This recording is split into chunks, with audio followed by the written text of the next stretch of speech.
Salut les fâcheux, aujourd'hui je suis l'émissaire d'une bien triste nouvelle, le début de l'austérité chez France Télévisions.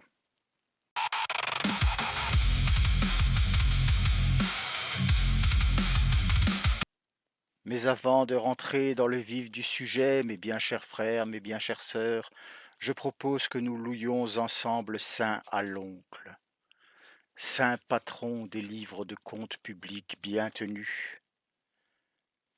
Que Dieu te garde.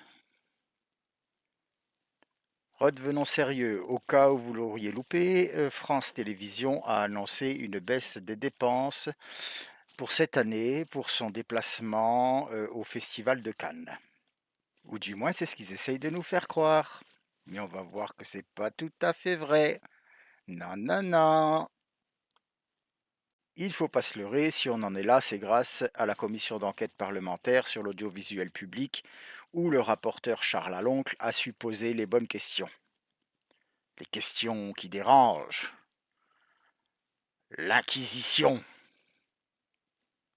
Dans un premier temps, Stéphane Sidbon-Gomez nous annonce qu'aucun employé de France Télévisions ne sera logé dans un hôtel dont le tarif dépasse 500 € la nuit. Le secrétaire général du syndicat CFE-CGC, Jean-Jacques Cordival, était passé dans l'émission Les Incorrectibles chez Éric Morillo. Donc Les Incorrectibles, chaîne YouTube que je vous conseille, hein, on y voit des bonnes interviews. Écoutons ensemble ce qui s'était dit sur le plateau à l'époque. Où il est marqué dessus que les frais sur la croisette, par exemple, sur Cannes, c'est 400 € maximum, ça c'est la dernière, Ah la oui, ça précédente veut dire qu'il était y a un à double. 350, et c'est marqué noir sur blanc que cette note s'adresse à tous, y compris au rédacteur de la note. Donc c'est la direction qui rédige. Voilà, la direction, donc, Delphine Ernotte. Retenez bien, c'est important. On poursuit.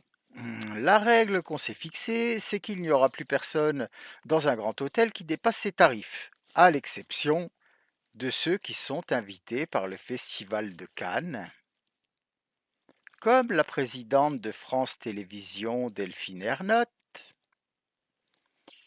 qui a toujours été invitée par le festival. Peut-être qu'effectivement, elle est invitée. Mais ce que Sidbon Gomez ne nous dit pas, c'est que, en fait, c'est pas en all inclusive. Elle raque. Plus précisément, elle utilise un procédé qui s'appelle le bartering avec des régies publicitaires. Alors le bartering, c'est quoi? C'est un échange de marchandises qui doivent avoir la même valeur pécuniaire entre deux entreprises. C'est-à-dire que si Delphine Ernotte loge 10 jours au Majestic pour un total de 17 000 €, payé par la régie publicitaire, Delphine Ernotte fournit à cette même régie un espace publicitaire valant 17 000 €. Donc c'est comme ça qu'elle logerait gratuitement dans les palaces. Enfin gratuitement,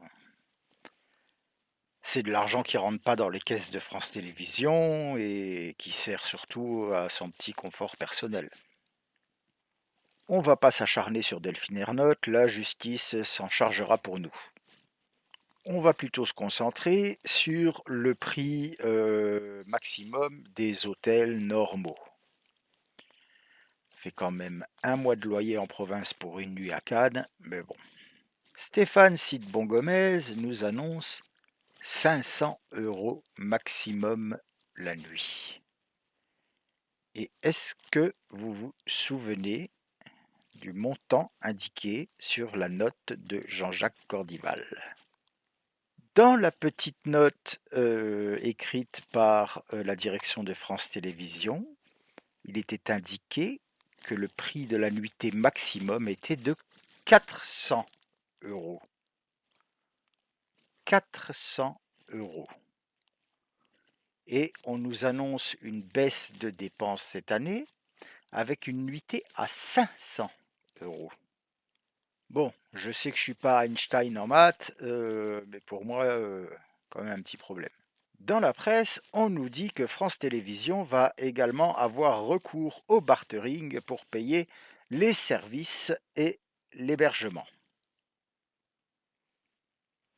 Sauf que, en fait, c'était déjà le cas. Enfin, c'était déjà le cas pour les gros bonnets et Delphine Ernotte.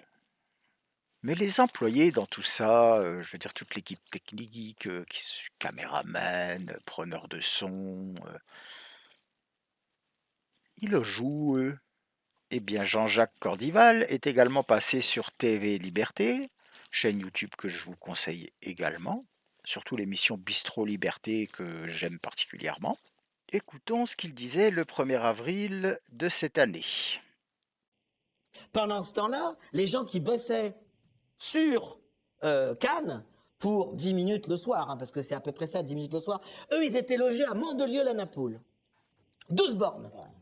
40 minutes de vélo tous les jours, ça fait les cuisses et les mollets, hein, ça c'est clair. Voilà. Les Técos, c'est 24 km de vélo par jour.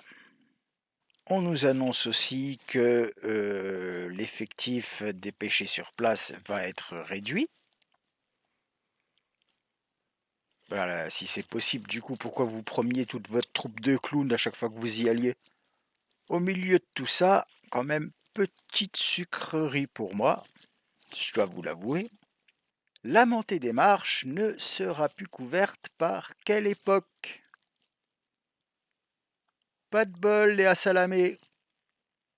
Donc voilà, on nous a présenté des fausses économies faites sur les hébergements, des économies faites sur le personnel. Mais est-ce que vous avez entendu qu'il était question de faire d'autres économies? Non, parce que l'hébergement, c'est bien beau. Mais où est-ce qu'il est stipulé que Delphine Ernotte ne peut pas louer une limousine de 10 mètres durant toute la durée du festival ou dépenser 50 000 euros de champagne grand cru tous les soirs au Macumba? Bon, alors, je vous l'annonce tout de suite, ne commencez pas à retourner tout Internet à la recherche de l'information, elle n'existe pas. Cette histoire d'économie sur l'hébergement, sur le nombre de personnes dépêchées sur place, c'est juste un écran de fumée. Tous ces gens se sont rendus compte, grâce à la commission d'enquête parlementaire sur l'audiovisuel public et surtout grâce aux questions de Charles Laloncle, que les Français en avaient marre de les voir se comporter comme des petits ducs et des petites duchesses. Donc, qu'est-ce qu'ils font? Ils nous jettent un os. Et voilà, les Français qui ne prendront pas le temps de vérifier ou de creuser l'information se diront mais c'est merveilleux, ils vont dépenser moins cette année. Oui, mais moins combien? Parce que les hôtels, en fait, c'est juste une goutte d'eau. Encore une fois, l'audiovisuel public fait de belles déclarations pour mieux nous entuber. Et vous, qu'est-ce que vous en pensez? Dites-le moi dans les commentaires. Si cet épisode vous a plu, je vous invite à me laisser un petit pouce et à vous abonner. Et je vous dis à la prochaine les fâcheux.